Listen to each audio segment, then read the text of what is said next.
उपस्थित सभी मेरे शिक्षक साथी, प्यारे बच्चों, स्वागत, अभिनंदन। आप लोग बड़े किस्मत वाले हैं कि आप लोगों के लिए सरकार इतना सोच रही है। कैरियर गाइडेंस मिला, हमारे समय ऐसी कोई व्यवस्था नहीं थी। मैं ज़्यादा समय नहीं लूँगा। स्टूडेंट लाइफ में, छात्र जीवन में 2 टर्निंग पॉइंट आते हैं। एक टर्निंग पॉइंट आता है कक्षा 10वीं के बाद हम क्या करेंगे। दूसरा टर्निंग पॉइंट आता है जब 12वीं कर लेते हैं हम, तो कि अब आगे क्या करना है। बहुत सारी व्यवस्थाएं पूर्व के समय से अब परिवर्तित हो गई है। अभी सर ने बताया, बहुत सारी जॉब के बारे में बताया है। तो आप लोग ये जो सभी विषय विशेषज्ञ यहाँ बैठे हैं, आप लोगों के लिए आए। आप सुने, समझे, थोड़ा सा कैरियर के प्रति अभी से आप ध्यान देंगे तो निश्चित मानिए आपका भविष्य बहुत अच्छा होगा। इसी कामना के साथ मैं कार्यक्रम को आगे बढ़ाते हुए सर्वप्रथम कार्यक्रम के इनॉग्रेशन के लिए मैं श्री मुकेश राठौर और सभी अतिथियों से आग्रह करती हूँ कि वे फीता काटकर कार्यक्रम का शुभारंभ करें।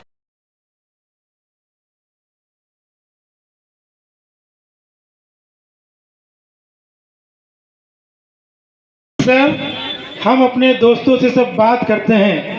मैं मेरे स्टाफ साथियों से निवेदन करता हूं कि वे भी आसन ग्रहण करें। विद्यालय के स्टाफ साथियों से निवेदन करता हूं कि आसन। अक्सर हम अपने दोस्तों के साथ जब बात करते हैं तो उनसे पूछते हैं तुम किस क्षेत्र में अपना कैरियर बनाओगे, यानी तुम किस क्षेत्र में अपना विकास करोगे। क्या करोगे? विकास करोगे। सीधे से अर्थों में कैरियर का जो पर्यायवाची शब्द है वो विकास है। क्या है? विकास है। या किस क्षेत्र में रोजगार या नौकरी करोगे, किस क्षेत्र में रोजगार या नौकरी करोगे। मतलब कैरियर क्षेत्र का सीधा सा पर्यायवाची शब्द रोजगार और नौकरी भी।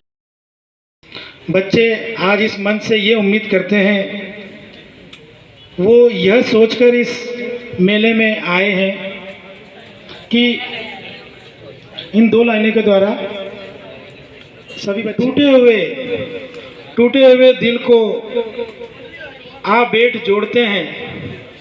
टूटे हुए दिल को आप बैठ जोड़ते हैं। प्यार, मोहब्बत, इश्क सब छोड़ते हैं। प्यार, मोहब्बत, इश्क सब छोड़ते हैं। दुनिया, ध्यान देना, दुनिया पैसा और हैसियत देखती है। दुनिया पैसा और हैसियत देखती है। कोई नया कैरियर सोचते हैं। कोई नया कैरियर सोचते हैं।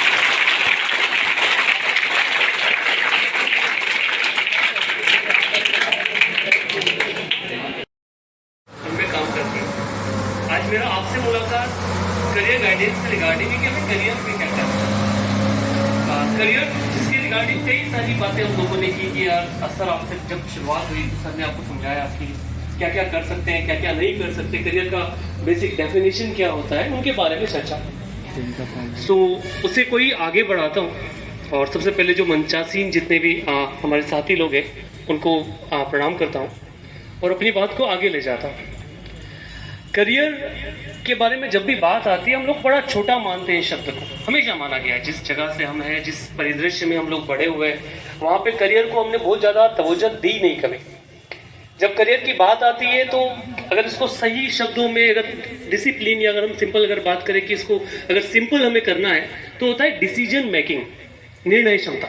करियर क्या? तो करियर वो जहाँ हम निर्णय लेने की एक क्षमता को क्या करें, डेवलप करें। निर्णय लेना क्या, डिसीजन मेकिंग क्या। तो डिसीजन मेकिंग अपने आप में इतना जटिल शब्द है जिससे हम लोग व्यक्तित्व में, व्यक्तिगत जीवन में हमेशा संपर्क में रहते हैं। आप लोग यूनिफॉर्म में आते हैं, काफ़ी अच्छा है। रोज सुबह उठकर कोई यूनिफॉर्म पहन लिया, डिसीजन लिया क्या पहन के चलना है, आपने यूनिफॉर्म पहन लिया। अच्छा, जो लोग यूनिफॉर्म में नहीं आते, आपके टीचर्स हैं, हम लोग हैं, हम लोग सुबह सुबह एक ही परेशानी से ग्रसित हैं कि आज क्या पहन के चल, है ना। यही एक सबसे बड़ा क्या होता है, डिसीजन होता है कि आज क्या लेना है, आज क्या पहन के चलना है। यहीं से शुरुआत हो जाती है डिसीजन मेकिंग। करियर वाली कहानी में भी यही कहानियां। हम अंतिम तक कभी निर्णय सही लेंगे या नहीं लेंगे, इस बात का कोई क्या नहीं होता, कोई पैमाना नहीं होता कि कोई निर्णय सही है या गलत है। ये किस बात पे निर्भर करता है, ये बात करता है निर्णय लेने के बाद हमने जो कार्य किया, उस कार्य में हमने कितना महत्व दिया, कितना समय दिया है, कितना अनुशासन दिखाया है, क्या अचीव कर पाए हैं जिस चीज के लिए हमने निर्णय लिया था। अगर वो कर पाए हैं तब जाके वो निर्णय क्या होता है, सही होता है या गलत होता है। ये दो चीजों पे क्या होता है, काम होता है। हम लोग विद्यार्थी जीवन में जब रहते हैं हमें डिसीजंस लेने पड़ते हैं, और क्या हम डिसीजन लेने लायक हैं, ये सबसे बड़ा सवाल है। ये इस बात पे नहीं होता कि हम किस कस्बे से, किस गांव से, किस शहर से बिलोंग करते हैं। ये हमारी उस एज या उम्र पर निर्भर करता है कि क्या सच में हम निर्णय लेने लायक हैं। सबसे पहला निर्णय अगर हम स्टूडेंट लाइफ में देखते हैं करियर से रिगार्डिंग, तो 10th क्लास में हमको लेना पड़ता है कि हम कौन से स्ट्रीम में आगे करियर बनाना चाहते हैं। कौन से स्ट्रीम में जो निर्णय हम 10th में लेने वाले हैं ना, वो निर्णय हमको कब तक साथ में रहता है, वो साथ में रहता है शायद अंतिम समय तक, जिसपे हम हमारा करियर क्या करते हैं, प्लान करते हैं कि यार किस स्ट्रीम से हम हमारा क्या करेंगे, 11th-12th करेंगे, उसी स्ट्रीम से हम हमारा ग्रेजुएशन करेंगे। ऑप्शन कितने हमारे पास में, 4 ऑप्शन। क्या ले लें, या तो हम साइंस ले लें, साइंस में 2 ऑप्शन, मैथ्स या बायो के साथ हम क्या करें, आगे का पढ़ाई शुरू करें। कॉमर्स ले लें या आर्ट्स। देखिए ये निर्णय की एक सबसे पहली बात है। और इस समय हमारी स्थिति क्या है, हमारी स्थिति ऐसी है कि हमें समझ ही नहीं आ रहा कि हम इंस्टाग्राम रील में लाइफ जी रहे हैं कि रियल लाइफ। हमें टिकटॉक स्टार बनना है, इंस्टाग्राम स्टार बनना है, कि हम करियर प्लान करें। अच्छा, हम डिसीजन ले रहे किस बात में, 10वीं में हमसे क्या पूछा जा रहा है, ये जो सिस्टम जहां बना उस सिस्टम में हमें 10वीं में क्या पूछा जा रहा है कि हम आगे जाके क्या करना चाहते हैं।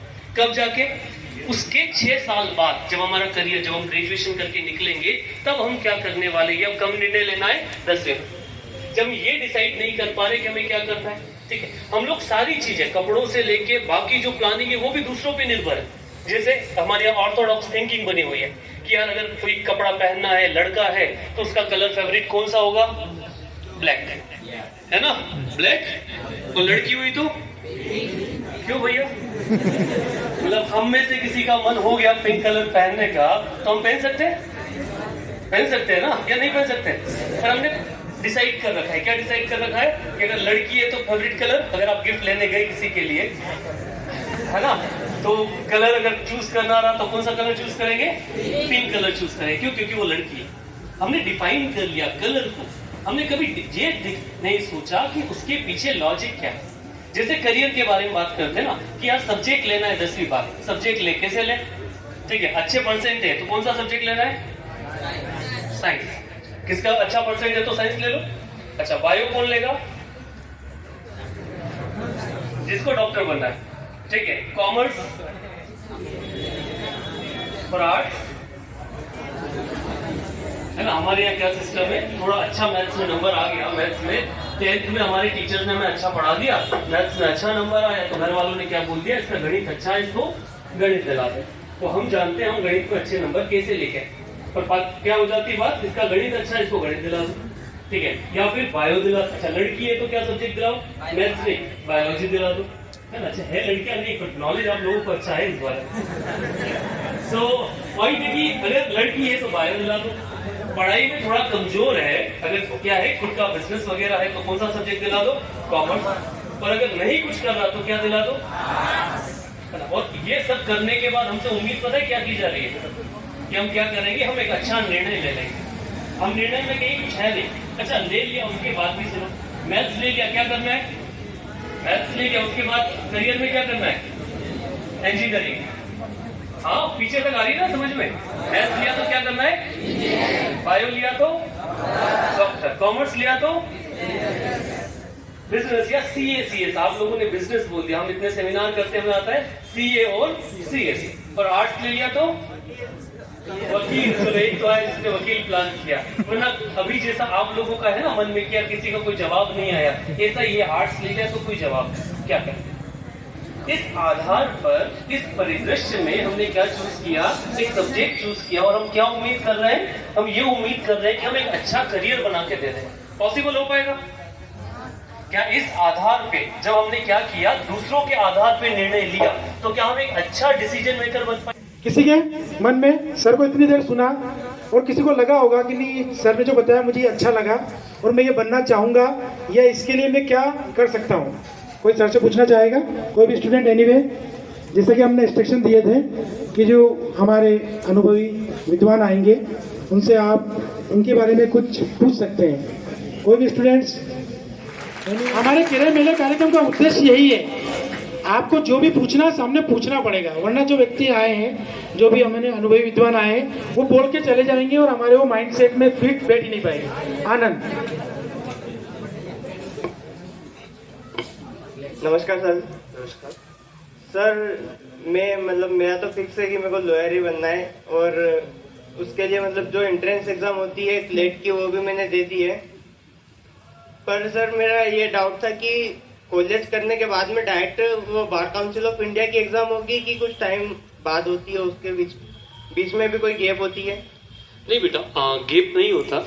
जनरली आपके लिए सबसे पहले क्या होता है, एक डिग्री होता है, ठीक है, जो आप जिसके लिए क्लेट के लिए आपने अप्लाई किया, क्लेट के साथ आपका जो भी एक बैचलर डिग्री आपको करना पड़ेगा, ठीक है, सीधा लॉयर का डिग्री नहीं होता। आप बीए के साथ एलएलबी करें या फिर आप किसी और सब्जेक्ट के साथ आप प्लान कर सकते हो। लाइक फॉर एग्जांपल, आपने अगर बीए प्लस एलएलबी प्लान किया, आप उसके साथ प्लान कर सकते हो। तो डिग्री के बाद आपका लॉ का कॉलेज मीन्स जो आपका डिग्री है डिग्री मिलेगा। उसके बाद आपका प्रैक्टिस शुरू होगा किसी के साथ में, कोई भी एडवोकेट जो होता है उसके साथ आपको प्रैक्टिस शुरू करना पड़ेगा। देन आप क्या कर सकते हो, बार काउंसिल, जब आपके पास एक प्रॉपर आप हियरिंग में जा सकते हैं, उसके बाद आप बार काउंसिलिंग के लिए क्या कर सकते हैं, आप एग्जाम जो होगा या फिर उसके साथ रजिस्ट्रेशन जो है वो रजिस्ट्रेशन करवा सकते हैं। उसके बीच में अलग से कोई गैप नहीं होता। जो आपका लास्ट पार्ट होता है डिग्री का, उसी डिग्री में आपको मौका मिलता है क्या करें हम जो कोई भी एक बड़ा एडवोकेट है उसके साथ हमारी क्या कर ले, प्रैक्टिस शुरू करके काम शुरू करते हैं। ठीक है, तालियां बहुत ज्यादा। मैं चाहूंगा कंटिन्यू बच्चे इसी। Thank you very much sir.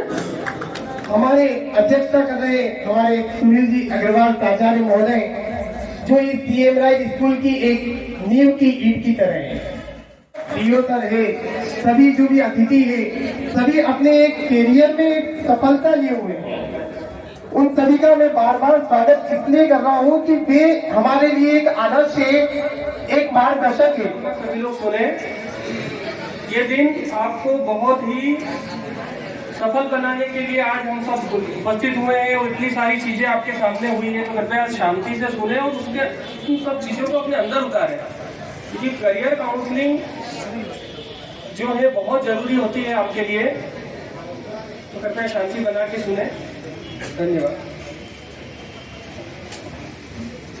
जैसे कि आप सब लोग जानते हैं कि आज करियर मेला का आयोजन यहाँ सीएम राइज स्कूल में हुआ है, तो सभी मंचासीन लोगों को मैं प्रणाम करता हूँ। साथ ही मेरे शिक्षक अग्रवाल सर मेरे शिक्षक रहे, मुकेश राठौड़ सर शिक्षक रहे हैं और मैं इसी स्कूल से पढ़ा हुआ हूँ। आज ही मेरे लिए सौभाग्य की विषय है कि मैं आपके समक्ष उपस्थित हुआ हूँ और आपके लिए कुछ बातें मैं बताने जा रहा हूँ। मेरी जो फील्ड है चिकित्सा जगत से है, तो मैं उसी चीज के बारे में आपसे बोलूंगा और आपको सभी चीजें बताऊंगा। उसके बीच में अगर आपको कोई क्वेरीज है तो आप मुझसे डिस्कस कर सकते हैं, पूछ सकते हैं, अभी भी और बाद में भी। मैं सदैव तैयार हूँ मेरे प्रोफेशन के लिए, आप लोगों को आगे बढ़ाने के लिए। मान लो आपके दिल दिमाग में कोई भी चीज ऐसी आती है तो आप मुझसे शेयर कर सकते हैं। 10वीं कक्षा के बाद में जैसे ही आप 11th में जाना होता है, उसी समय आपके सामने एक चीज होती है कि हमें एक सब्जेक्ट लेना है। जैसे रोहित सर ने भी बोला और सभी लोगों ने यहाँ बताया है कि 11th में जाके आपकी जिंदगी निर्धारित हो जाती है कि आपको किस दिशा में जाना है, किस दिशा में आपको मेहनत करनी है। तो सबसे पहले आपको माइंड सेट करना पड़ेगा। हमारा दोस्त क्या कर रहा है, हमारा पड़ोसी क्या कर रहा है, उसने क्या सब्जेक्ट लिया, ये सब चीजें छोड़ के हमें क्या करना है, हमारे भीतर की आवाज क्या है, हमें क्या बनना है, ये आपको डिसाइड करना पड़ेगा। उसके बाद ही आप सब्जेक्ट का चयन करें। अगर आप बायोलॉजी लेते हैं 11th में जाके, तो आपको कंपटीशन एग्जाम, आज हर करियर में कहीं भी जाने से पहले हमें कंपटीशन एग्जाम फेस करनी पड़ेगी। ये अभी रोहित सर ने भी बनाया, बिना कंपटीशन एग्जाम के आप लोग कोई सा भी करियर में अपना विकास नहीं कर सकते। तो आज 10th के बाद से सर ने जैसे बोला है कि उल्टी गिनती शुरू हो गई है। अगर आप वाकई मेहनत करके बुलंदियों पे पहुंचना चाहते हैं तो दिमाग से हल्के रहें, बहुत सारी चीजों को माइंड में न लाते हुए सिर्फ एक दिशा में प्रयत्न करें, एक दिशा में जाएं। सबसे पहले माइंड सेट करें, भीतर की आवाज सुने, पेरेंट्स की बातें माने कि वो क्या चाहते हैं, और वो अगर बोले कि बेटा तेरे को यही करना है तो उनसे बोलो कि नहीं, मेरा इंटरेस्ट जिस चीज में है मैं वही करूंगा। पिताजी बोलते हैं डॉक्टर बनना है, अगर और आपको लगता है कि मुझे इंजीनियर में मैं ज्यादा बेहतर कर सकता हूँ, तो आपको इंजीनियरिंग चुनना है। आप इंजीनियरिंग चुनोगे तो आप ज्यादा सक्सेसफुल रहोगे। क्यों? क्योंकि उसमें आपका इंटरेस्ट है। अगर आपको लगता है कि मुझे मेडिकल फील्ड में जाना चाहिए, चिकित्सा उसमें जाना चाहिए, तो आपको सिर्फ डॉक्टरी लाइन सोचना है। तो वो आपके अंदर अगर आवाज आएगी कि मुझे डॉक्टर बनना है तो ही बनना, बाकी और किसी की बात मत मानना। मेरी बात समझ में आ रही है? मैं बहुत कम समय लेते हुए बहुत अच्छी चीजें समझाने का प्रयत्न कर रहा हूँ आपको कि दिल की आवाज सुनो, सोच बदलो, जीवन बदलो। जब तक आप अपनी सोच नहीं बदलोगे आप आगे नहीं बढ़ सकते। इसलिए आपको अपना सर्वत्र अच्छे समय का उपयोग करना है। 24 आवर्स आपने जो भगवान ने आपको दिए हैं उसको आपको यूज करना है। आज की जो नई जनरेशन है मोबाइल में बहुत टाइम दे रही है, उसकी वजह से बहुत प्रॉब्लम्स हो रही है। तो कृपया उसका यूज करें, ना कि मिस यूज करें। अब रही बात डॉक्टर के पेशे में जाने की, आपके दिल में है कि हम मानव सेवा में काम करें और हम इस श्रेणी में आगे बढ़े, तो आपको 10th के बाद से ही नीट की एग्जामिनेशन के लिए प्रिपरेशन करनी होगी। अगर आप सोचते हैं कि मैं 12th करने के बाद अगर प्रिपरेशन करूं तो आपको कहीं ना कहीं लेट हो जाओगे। तो आपको दोहरी मेहनत करनी होगी। 10th का सिलेबस तो पढ़ना ही है, साथ में आपकी नीट की एग्जामिनेशन के लिए आपको प्रिपेयर करना है। और हो सकता है कि आप 12th करने के बाद में 1 साल में ही नीट की एग्जाम क्लियर कर लें, लेकिन ये आपको आज से ही मन बनाना पड़ेगा। उसके लिए 24 आवर्स जो दिया है उसमें कम से कम आपको जितने घंटे आपको मिलते हैं उसमें मेहनत करने की जरूरत है। 10वीं तक बहुत मस्ती हो गई, लेकिन यहाँ से हमारा पड़ाव स्टार्ट होता है। तो सभी चिकित्सा जगत में जितने भी कोर्सेज होते हैं सभी के लिए कहीं ना कहीं कंपटीशन एग्जाम गवर्नमेंट ने स्टार्ट किया है। इसमें 4 पेथियों में WHO द्वारा इन 4 पेथियों को मान्यता दी गई है, जिसमें सबसे पहले आता है एलोपैथी, फिर आता है आयुर्वेद, होम्योपैथी, यूनानी और सिद्धा। सभी की डिजिग्नेशन अलग अलग हैं। MBBS होता है, BMS होता है, BHMS होता है, BUMS होता है और एक यूनानी और सिद्धा होता है। इन सबके 5.5 साल के कोर्सेज होते हैं और सभी में नीट के थ्रू ही आपको एडमिशन मिलता है। तो आपको ये डिसाइड करना है कि मुझे कौन से चीज में रुचि है, या मेरी घर की स्थिति, मेरे फादर, मेरा जो बैकग्राउंड है मुझे इस दिशा में आगे बढ़ाने के लिए मेरा सपोर्ट करेगा। तो उसी चीज के लिए मेहनत चालू करनी है। और आपको नीट एग्जामिनेशन क्लियर करने के लिए मिनिमम 8 से 10 घंटे डेली पढ़ना होगा, क्योंकि बहुत ज्यादा कंपटीशन बन चुका है, विद्यार्थी बहुत ज्यादा हो गए। तो जो बोर्ड है, जो सिस्टम है, उसने अपना तरीका चेंज कर दिया। उसने बहुत ज्यादा मेहनत करने की जरूरत बना दी है। तो आप लोगों को मेहनत अभी करना है। बाकी आप लोग बहुत भाग्यशाली हैं कि करियर काउंसलिंग में इतनी सारी चीजें मिल रही है। जब मैं यहाँ पढ़ता था हमें इस शब्द का मतलब भी नहीं पता था कि 10th और 12th के बाद में कोई ऐसी चीजें होती है या कोई ऐसा समझाने वाला होता है, या इतनी सारी चीजें जो रोहित सर ने बताई है बहुत अच्छे से उन्होंने बताया है, बड़नगर में हर चीज के लिए बताया है। तो ये सब चीजें आप ध्यान रखें। अब मैंने जो बताया 4 डिग्री डॉक्टर के बाद में हमारे पैसे में पैरामेडिकल्स कोर्सेज होते हैं, फिर नर्सिंग होता है, इनके लिए भी कंपटीशन एग्जाम देनी पड़ती है। पैरामेडिकल कोर्सेज में टेक्नीशियन लेवल पे बहुत सारी चीजें होती हैं, फिजियोथेरेपी होती है, नर्सिंग होती है, वो सब चीजें भी आप चूज कर सकते हैं। अच्छा, आपके दिमाग में दिल में कोई अगर अभी सवाल हो तो आप पूछ सकते हैं। में कोई भी क्यूरी हो, कोई भी प्रश्न पूछना चाहते हो आप कि जॉब से संबंधित। अच्छा, कितने लोग हैं जो मेडिकल साइंस में जाना चाहते हैं या डॉक्टर बनना चाहते हैं? बताइए, कितने लोग इंटरेस्टेड हैं यहाँ पर? कोई है स्टूडेंट्स? नाम बताओ। Good afternoon, sir. My name is Devendra Kumar. I study in class 11. Okay. Sir, MBBS बनने के लिए नीट में कितने नंबर चाहिए? वो आपके आरक्षण लेवल पे भी रहता है। आप किस कैटेगरी से आते हैं? जनरल से आते हैं तो 90 प्लस आपको करना पड़ेगा। 90 प्लस स्कोर करना पड़ेगा। यस। और 12th के, जैसे सर ने बताया कि 12th के परसेंटेज इतने ज़्यादा मायने नहीं रखते हैं कि आप उससे अगर मान लो कम भी परसेंटेज आए हैं तो आप निराश हो जाएं या मैं आगे कर नहीं पाता, ऐसा नहीं होता है। आगे और भी समय है। पहले तो कोशिश करें, अभी 12th हो तो बहुत अच्छे से नंबर से आप पास हों, लेकिन आपको नीट में एक स्कोर बनाना पड़ेगा। उसके लिए आपको कड़ी मेहनत करनी पड़ेगी। दिन में 24 घंटे में आपको कम से कम 12 घंटे आपको पढ़ाई में देना पड़ेगा। बस में वही करना है। जैसे मोबाइल का युग है, आप मोबाइल को बहुत ज़्यादा टाइम दे रहे हैं तो वो समय का वेस्ट हो रहा है। अगर सही चीज़ के लिए दे रहे हैं तो कोई बात नहीं। अगर आप बहुत ज़्यादा मोबाइल में खेलें, इंस्टा, फेसबुक, व्हाट्सअप, ये अगर दिन भर करते रहेंगे तो आप आगे के सपने में थोड़ी दिक्कत आएगी। आप तो अपने समय का ध्यान रखें। सर जैसे 72 नंबर का होता है सर नीट, तो उसमें से कितने मार्क्स चाहिए? आप इतना क्यों सोच रहे हो?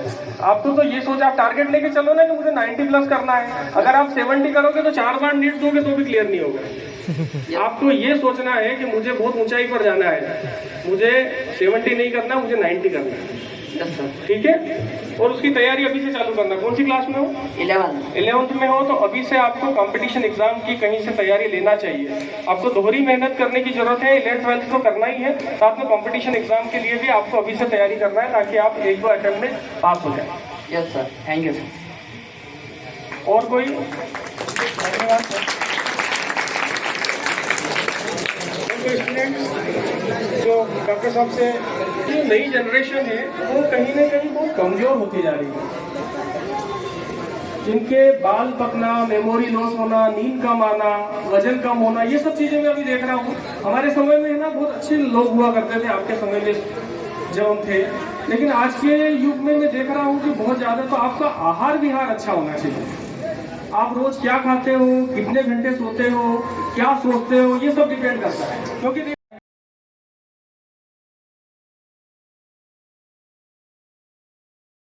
रनिंग ही होता है।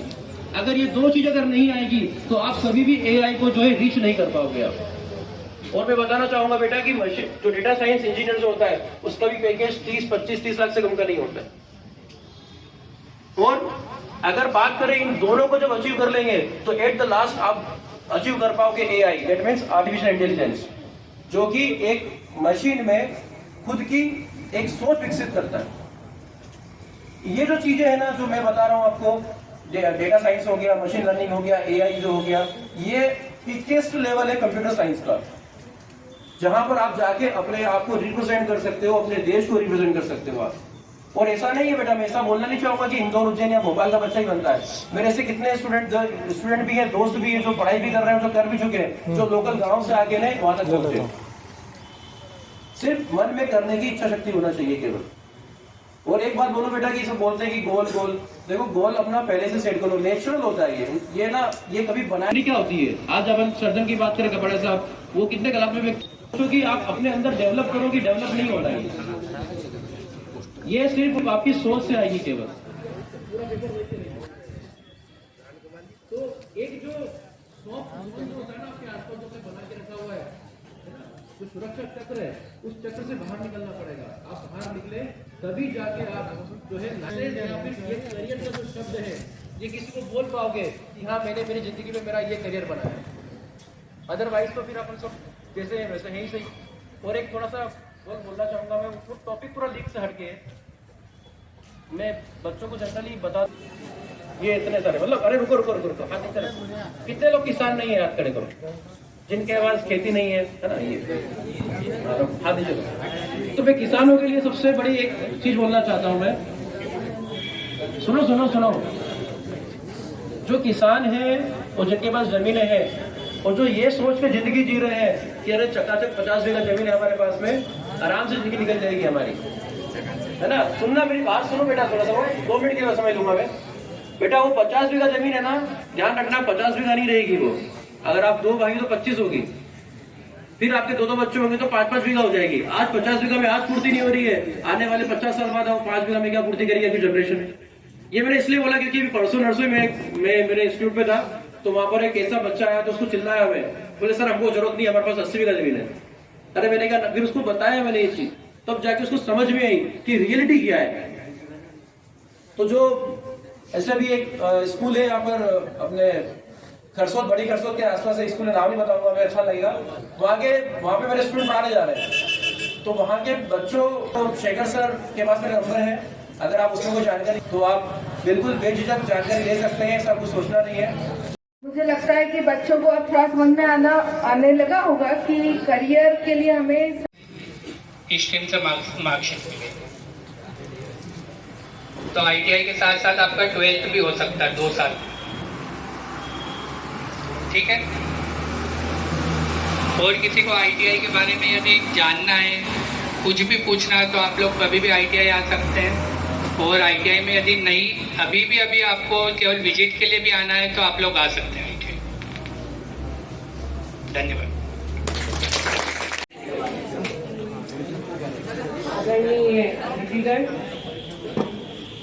शिक्षक हमारे सबको मेरा नमस्कार, बच्चों को भी मेरा नमस्ते। कंप्यूटर तो मेरे आने से पहले ही बहुत से लोग कंप्यूटर के बारे में आपको बता के गए ही होंगे, ज़्यादा कुछ तो नहीं बताना है मुझे। मैं इतना बोलना चाहती हूँ, मेरा नाम मंजू मकवाना है, मेरे कंप्यूटर सेंटर का नाम A1 संस्कार कंप्यूटर सेंटर है। और कंप्यूटर सेंटर पे हमारे यहाँ PGDCA, DCA ये हम दोनों सब्जेक्ट करवाते हैं। 12वीं के बाद आप DCA कर सकते हो और फाइनल के बाद आप PGDCA कर सकते हो। और हम लोग कॉलेज भी करवाते हैं, जैसे कभी कोई कॉलेज नहीं जा पाता है 12वीं के बाद कि हमारी घर की स्थिति ऐसी है कि हम डेली कॉलेज नहीं जा पाएंगे, तो हम लोग महर्षि महेश योगी विश्वविद्यालय द्वारा BA है, BCom है, MA है, MCom है, वो भी करवाते हैं। तो वो अपने काम के साथ साथ कॉलेज भी कर सकता है। और जिस संस्था से मैं जुड़ी हूँ उस संस्था का नाम है जन शिक्षण संस्थान। तो उसके द्वारा मैं निःशुल्क बच्चों को कंप्यूटर सिखा रही हूँ अभी। तो जिन भी बच्चों को निःशुल्क कंप्यूटर सीखना हो तो बिल्कुल मेरा नंबर ले लीजिएगा। और उसमें एज लिमिट है 17 से 40 साल तक के लोग, 17 के बाद ही मैं ले पाऊंगी। तो ऐसे जो भी बच्चे हो जिनको सीखना हो निःशुल्क कंप्यूटर, तो मैं 1 अप्रैल से अपनी क्लासेस शुरू करूंगी। तो प्लीज़ जिसको भी सीखना है वो अपना फॉर्म, 3 आधार कार्ड की फोटोकॉपी और 3 अपने पासपोर्ट साइज फोटो, वो आपके हमारे वर्मा सर हैं और हमारे जो सर हैं उनको जमा करवा दीजिएगा। धन्यवाद। धन्यवाद मैम। मकवाना मैम से हम नंबर ले लेंगे और जो भी बच्चे हैं अपने विद्यालय के इस अवसर का जरूर लाभ लें, जिससे कि हमें हमारा जो करियर है, जिसका जो उद्देश्य है करियर बनाना, वो सफल हो सके।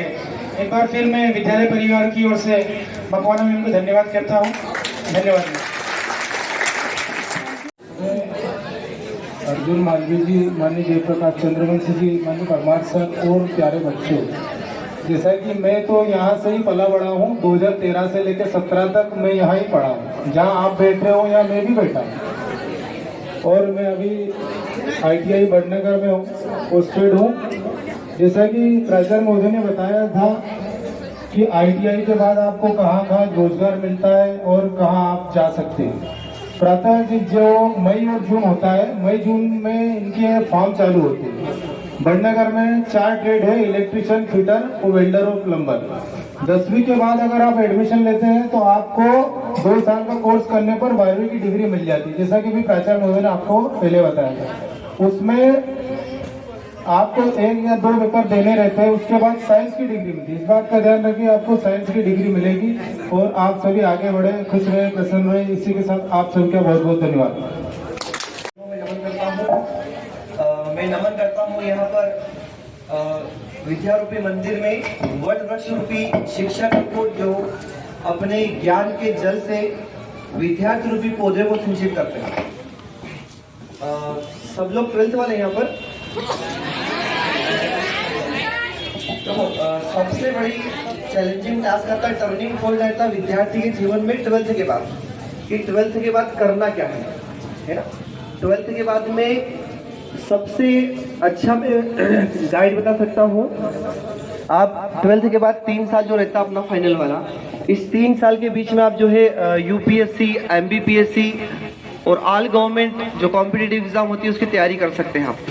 है ना, जैसे 12th के बाद 3 साल लगते हैं आपको ग्रेजुएशन करने के लिए। इन 3 साल में अगर आपने यूपीएससी हुआ है, हम रतलाम से आए हैं बड़नगर, और एक समय था कि मैं भी आपके तरह यहीं पर बैठा हुआ था 2011 और 12। 2 साल तक मैं जो है यहाँ पर प्रेसिडेंट रहा हूँ। 2 साल मैंने जो है 11 और 12 में टॉप किया है, डिस्ट्रिक्ट टॉपर रहा हूँ, और इसके साथ में ही बीटेक किया हुआ है। NIM में सेंट्रल गवर्नमेंट सेलेक्टेड हूँ मैं, सेंट्रल गवर्नमेंट जॉब में। इसके अलावा TCS में प्लेस्ड हूँ, CSC में प्लेस्ड हूँ, और उसके साथ में 2017 से UPSC और MPPSC की तैयारी करवा रहे हैं हमें। अभी बड़नगर और रतलाम दोनों से मिलकर लगभग 100 बच्चे को गवर्नमेंट जॉब दिलवा चुके हैं। और अगला टारगेट हमारा है कि बड़नगर क्षेत्र से, इस बड़नगर की धरा से हम चाहते हैं कि ज़्यादा से ज़्यादा बच्चे जो है UPSC क्लियर करें, MPPSC क्लियर करें, है ना। तो एक मैं चाहता हूँ कि आप कुछ तैयारी जब कर ही रहे तो बड़ी से बड़ी करें। जब बोलते हैं ना कि जब हौसला बना लिया है ऊंची उड़ान का, तो फिर देखना फिजूल है कद आसमान का। जब सोच लिया, जब ठान ही लिया, तो फिर क्यों ना बड़े से बड़ा सोचे अपन। आप लोग UPSC करिए, UPSC की तैयारी करेंगे तो MPPSC, अगर MPPSC से अटकेंगे आप तो MPSI। कैरियर काउंसलिंग जो वैसे तो आपके जितने भी प्रश्न होते हैं क्लास में, जितने भी आपके टीचर्स होते हैं, अगर आपके किसी भी सब्जेक्ट में या किसी भी लाइन में कैरियर बनाने के लिए अगर आप किसी भी शिक्षक से भी संपर्क करेंगे तो वो आपको सही रास्ता बता देते हैं। लेकिन 9th और 10th वाले जो बच्चे रहते हैं, स्पेशली वे लोग सब्जेक्ट को लेकर के बड़ा कंफ्यूज रहते हैं कि क्या विषय लिया जाए। आप लोगों को जो ज्ञान है वो केवल भविष्य की चुनौतियां एवं जो है संभावनाओं की बातें की हैं और आपके उज्जवल भविष्य की भी कामना करते हैं वो सभी। तो बस मेरा यही कहना है अभी 12वीं वाले छात्रों से, क्योंकि मैं साइंस स्ट्रीम से आता हूँ तो उसका थोड़ा ज़्यादा नॉलेज है। तो 12वीं वाले जितने भी छात्र हैं वो सभी अच्छे से पढ़ाई करें और अपने कॉलेज का चयन जब करें तो उसके आगे प्लेसमेंट किस प्रकार होता है, उस कॉलेज में क्या क्या एक्टिविटी होती है, या उस कॉलेज में यहाँ पे अपने कैरियर के संबंध में काफ़ी कुछ बातें कही गई हैं, तो इसके आगे अब कुछ कहना बाकी नहीं है, लेकिन फिर भी बहुत कुछ बाकी है। अगर आप अपने कैरियर के प्रति सचेत नहीं हैं तो आप किसी भी फील्ड में हो आप कुछ भी नहीं कर सकते। किसी भी स्ट्रीम में जाएं, लेकिन अब नई एजुकेशन पॉलिसी के अंतर्गत अब ये चीज़ खत्म हो जाएगी कि कोई एक सब्जेक्ट ही आप ले सकते हैं। आप एक साथ एक से अधिक चॉइसेस भी कर सकते हैं। आप कॉमर्स के विषयों के साथ में साइंस के सब्जेक्ट पढ़ सकते हैं, साइंस के साथ में आर्ट्स के सब्जेक्ट भी आप पढ़ सकते हैं। कुल मिला के आखिरी में आप सभी अपनी योग्यताएं हासिल करने के बाद एक प्लेटफॉर्म पे जाके रुक जाएंगे जिसे हम कहेंगे प्रतियोगी परीक्षाएं। प्रतियोगी परीक्षाओं में सभी स्ट्रीम, जैसे आज अभी थोड़ी देर पहले बात की गई, PSC की बात की थी और भी कई सारी सब्जेक्ट के मेले का आयोजन हुआ और आप सभी के लिए एक से एक वक्ता ने आपके सामने आपको मार्गदर्शन दिए और आपको वो भरपूर समझ में भी आया होगा। लेकिन मैं आपको एक चीज़ कि मेरा जो कैरियर रहा था, मैं यहाँ तक आपके सामने पहुँचा हूँ, ये चीज़ मैं आपको बताना चाहता हूँ कि मेरे जीवन में ये क्या रहा। तो देखिए, मैं भी आपकी तरह इसी स्कूल में पढ़ा हूँ और मैं भी यही बैठता था। और जब 9th में हम यहाँ आए थे तो हमें पता नहीं था कि हमको कौन सा सब्जेक्ट लेना है और कौन सी हमें चॉइस लेनी है। बस अपने दोस्तों ने बोल दिया कि आपको साइंस लेना है, तो सबके सामने मैंने भी साइंस ले लिया। तो देखिए, आज आपके पास ऑप्शन है, बहुत सारे ऑप्शन है। आपको मार्गदर्शन देने के लिए बहुत सारे वक्ता आपके लिए बुलाए गए हैं, तो ये आपके लिए बहुत ही अच्छा समय है।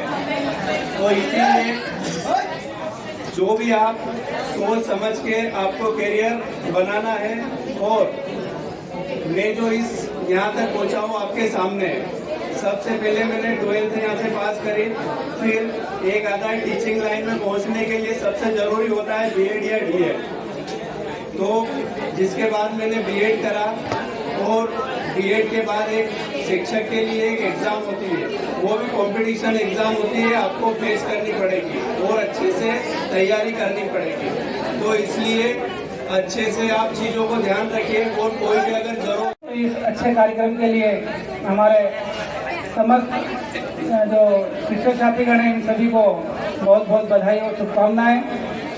और मैं इस अवसर पर आपके भी उज्जवल भविष्य की कामना करता हूं। परीक्षा का समय आने वाला है, और मैं आपको ज़्यादा कोई ज्ञान की बात बताने वाला नहीं हूं। सबसे पहले तो ये है कि अभी वो समय बहुत कम बचा है परीक्षा में, तो थोड़ा सा आप टाइम मैनेजमेंट करें। और टाइम मैनेजमेंट के लिए एक मेरा शेर सुने, आप सुनेंगे? शेर सुनेंगे मेरा? इसके लिए थोड़ा सा आपको चुप रहना पड़ेगा, ठीक है ना?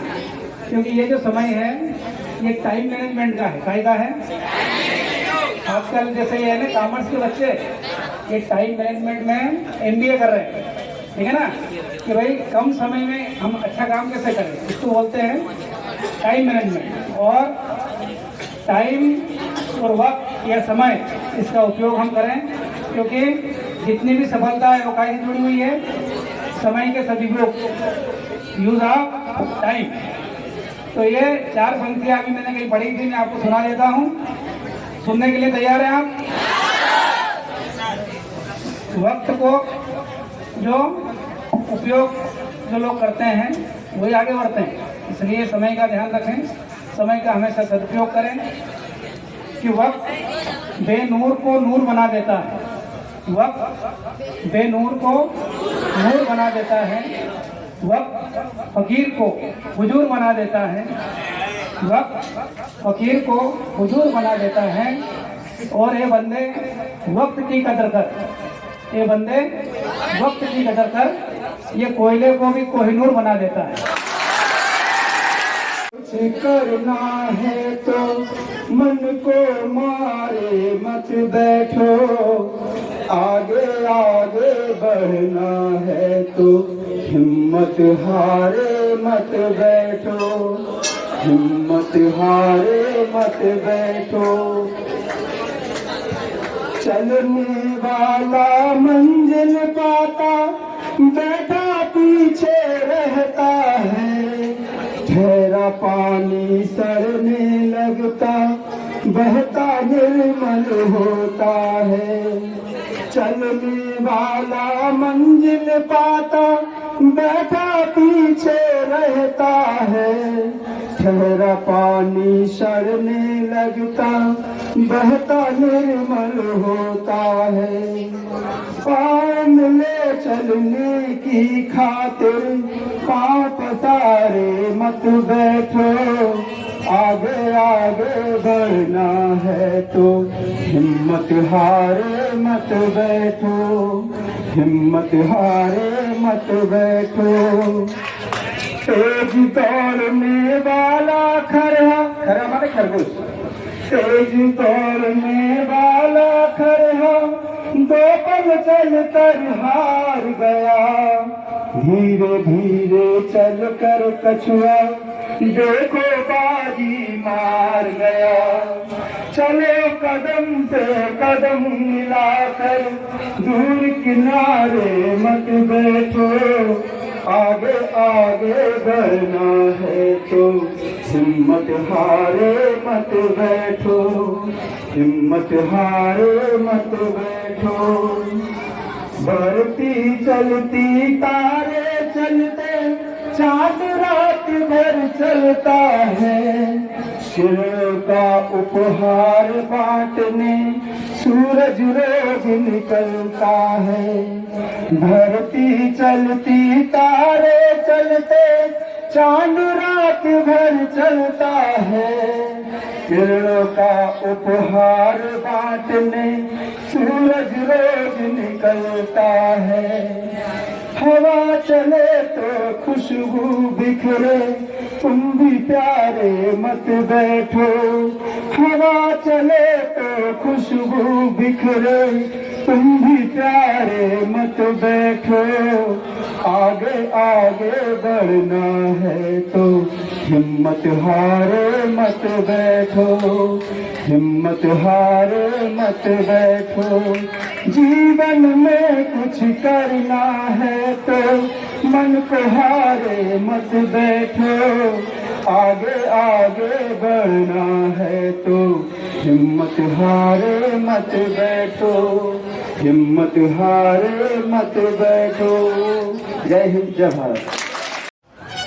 कैरियर मीडिया के अंतर्गत कार्यक्रम आयोजित हुआ और विभिन्न संस्थाओं के लोगों को, विभिन्न इंस्टीट्यूट से अधिकारियों को बुलाया गया और प्रयास किया गया कि आपको अच्छा से अच्छा मार्गदर्शन मिले। वास्तव में जो न्यू की शुरुआत होनी है वो कक्षा 9वीं से ही होनी है। ये सबसे ज़्यादा फायदेमंद 9वीं वालों के लिए है, क्योंकि 9वीं के छात्र यदि अभी से अपनी एक योजना बना लेंगे, एक अपना एम बना लेंगे कि हमको आगे चल के ये पढ़ना है, इसमें आगे बढ़ना है और इसको प्राप्त करना है, तो 3 साल 4 साल उनके लिए पर्याप्त समय होता है। उसको अच्छी तरीके से सीख कर गाइडेंस लेकर आप एक ही बार में अपने उद्देश्य को प्राप्त कर सकते हैं। 12वीं वालों के लिए भी वास्तव में एक बहुत महत्वपूर्ण दिवस है आज का, क्योंकि विभिन्न योजना, विभिन्न सर्विसों और विभिन्न जो प्राइवेट जानकारियाँ कंपनियों की रहती है उनके बारे में आप लोगों को जानकारी मिली। हमारे स्टाफ सदस्यों ने भी पर्याप्त रूप से आपको देने की कोशिश करी है, समझाया है और आपके लिए आगे बहुत लाभकारी हो ये गाइडेंस आपको दिया। समय बहुत अधिक हो चुका है। आप लोगों ने सुबह 10:30-11 बजे से अभी तक संयम बरता और सुना और उसका लाभ उठाएंगे। वास्तव में उपयोगी दिन रहा है आप लोगों के लिए। ये सब चीज़ों से एक महत्वपूर्ण चीज़ अभी है, 12वीं वाले भी कब प्राप्त करेंगे जब आपको अच्छे अंक मिलेंगे। 9वीं वाले भी एक एम अभी ये बनाए कि हमको जो लक्ष्य प्राप्त करना उसके साथ साथ हम 10वीं में भी जाएं। 10वीं वाले 11वीं में जाएं और अपनी जो भी स्ट्रीम है उसका चयन करें। 11वीं वाले 12वीं में जाएं और 12वीं वाले अभी से अपनी मेंटेलिटी बना लें कि आगे जाके हमको ये पढ़ना है, इस एम को प्राप्त करना है। तो आज की हमारी जो ये कार्य योजना है ये सफल होगी। आप सभी को, स्टाफ साथियों को, सबको बहुत बहुत धन्यवाद। इसकी अध्यक्षता हमारे प्राचार्य महोदय ने की एवं मुख्य अतिथि के रूप में बीओ साहब और अन्य विशेषज्ञ जो विषय विशेषज्ञ थे उनके द्वारा दिया गया उद्बोधन एवं हमारे विद्यालय परिवार के द्वारा की गई सहभागिता आज निश्चित ही रूप से इसका परिणाम आपके जीवन में सकारात्मक रहेगा। इसी के साथ में सभी ने सहभागिता की, हमारे विद्यालय परिवार ने एवं हमारे प्राचार्य जी ने, जो भी हमारी टीम थी, पूरी स्कूल प्राचार्य सभी टीम थी, उनका मैं आभार व्यक्त करता हूँ। धन्यवाद।